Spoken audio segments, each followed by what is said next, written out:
میں ان لوگوں کی طرف سے کرتا ہوں یا کرتی ہوں جن لوگوں کے حقوق میری گردن پہ ہیں اور میں ادا نہیں کر سکتا،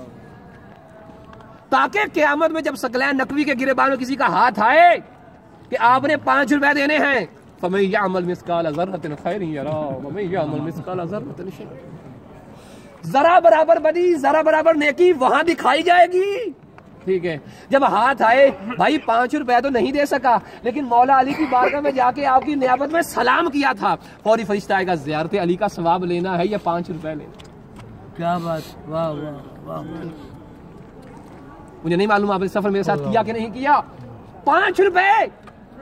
1 روپے، حق ماں کا ہو یا باپ کا، بہن کا ہو یا بھائی کا، وہاں بہترین انصاف کرنے والے نے انصاف کرنا ہے۔ جب جناب زہرا کو حق نہ دیا گیا نا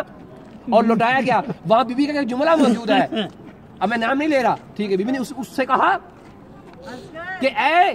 حق نہ دینے والے، جا تیرے لیے بھی مہلت ہے اور فاطمہ انتظار کرتی ہے۔ اس دن کا جب گواہ میرا بابا نبی محمد مصطفیٰ ہوگا، اور انصاف کرنے والا وہ ہوگا جو بہترین انصاف کرنے والا ہے، ٹھیک ہے۔ عزیزان گرامی، حقوق اللہ میں گنجائش ہو جائے گی، حقوق العباد میں قطعاً نہیں، وہ بہن کا حق ہو یا بھائی کا ہو، جس کا بھی ہو، کوئی گنجائش نہیں ہے۔ ہاں یہ گنجائش ہے کربلا میں آئے ہو یا نجف اشرف میں، ایک زیارت